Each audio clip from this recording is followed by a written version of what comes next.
We're talking HR with our friends from Hermab. Stephanie Blackman is in the house. She's a talent acquisition and development manager with the organization. Great to have you on the show. Thank you so much for having me this morning, Shane. Definitely I'm a happy pleasure to be here. Yeah, because I think you may be able to help me here. Oh, Yeah, because we are always looking to improve ourselves in the workplace, always looking for some level of enhancement wherever that can come.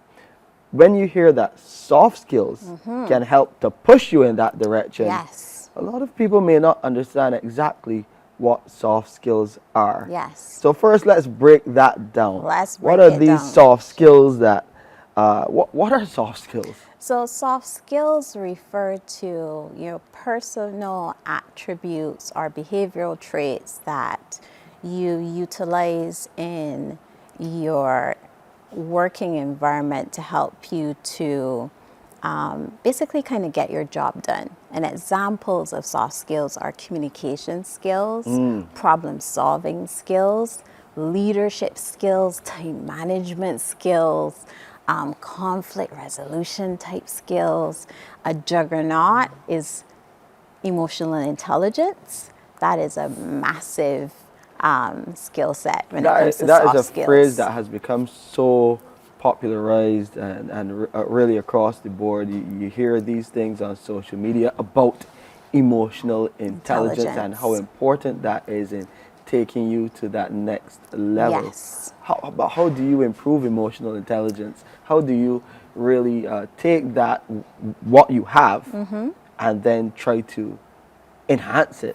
Yeah, so Through training, that yes. is. So emotional intelligence is really about learning to manage your own emotions and then understanding kind of the emotion of others through your social awareness and through your social skills. So in order to manage your own emotions first, Right. you have to be able to be self-aware and self-regulate. Understand yourself. Yes, and self-regulate yourself. So for example, Shane, you may have certain triggers that you're aware of when it comes to the workplace, certain things that may make you a little frustrated or may make you, so because you're aware of those things, you're then careful and you self-regulate and you don't necessarily go blah, when I'm spoiling at you because I'm just thinking about the situation, thinking about one of those triggers. One of those triggers for me yes. is bad manners.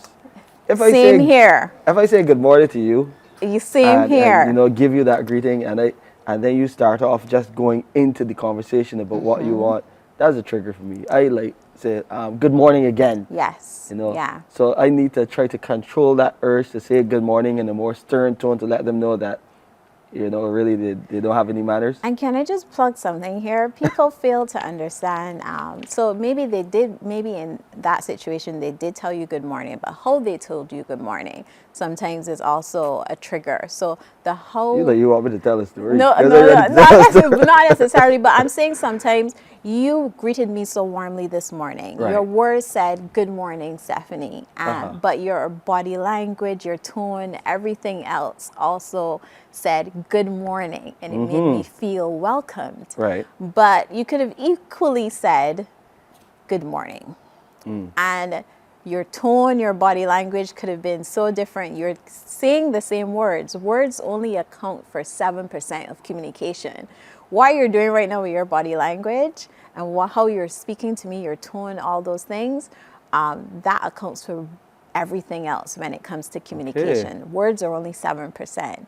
So I think I got a little sidetracked there, but I just wanted to let people know that that's something that's very important, and mastering your EQ teaches you that as well, that words mean only so much. You can instruct somebody to do things by telling them to do it in a kind of stern or abrupt manner, or you can tell them to do it in a pleasant manner, and it makes a difference in how that person goes about doing the task.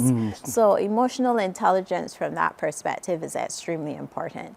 And I've only touched on the side where you're managing yourself, but then when it comes to understanding and effectively, navigating other people's emotions. That's extremely important. You need to become very socially aware of what's going on around you, and you also need to master social skills so that you learn how to read the room. You know, sometimes, you know, maybe something not great has happened, but you're having a great day and you walk in, your colleagues are a bit somber and you're like, hey guys, you're completely oblivious to what's going on around you. So you know, emotional intelligence teaches you that. And one thing about emotional intelligence is that that is one thing that you can work on and continuously improve and get better and better at it, versus IQ can be a little more fixed. Not that you can't improve your intelligence, Right. but EQ is something that you can definitely work on and improve. So is there specific and structured soft skill training that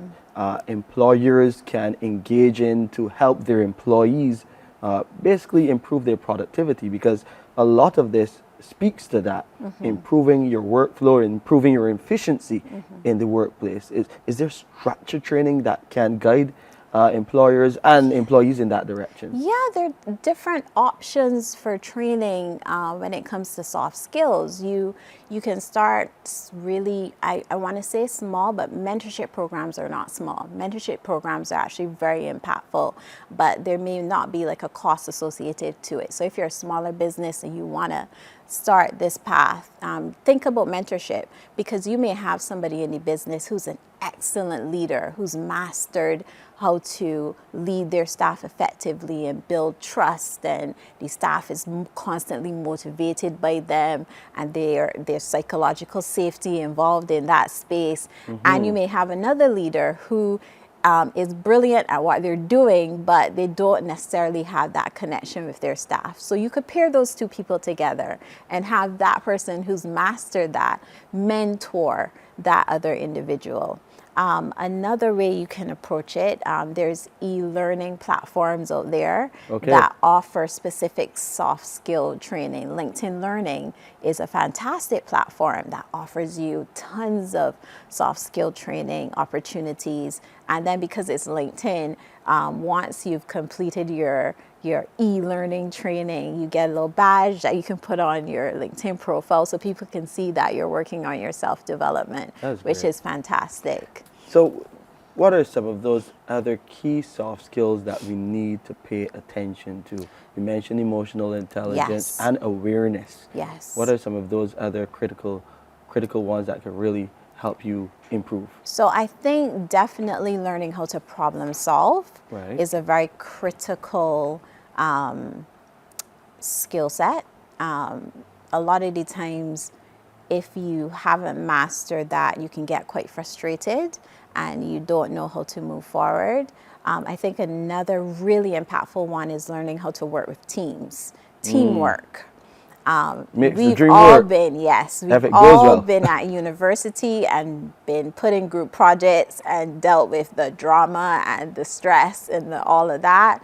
That can transition. One person doing more work than the other. Yeah, that can transition to the working environment sometimes, and you need to learn how to navigate and the skill sets required to effectively operate in a team. So those are, I think, some really critical, and EQ, of course, that are some really critical soft skills. So would you say generally that soft skills, once you get a handle and really get a model which can help to address and enhance those, would help to remove toxicity from the workplace? Of course. I find a lot of issues arise from, not mastering soft skills, not mastering effective communication. So people misunderstand what you're trying to say, from running away from conflict because you just don't know how to deal with it. So it just hangs in the air like a dark cloud, in your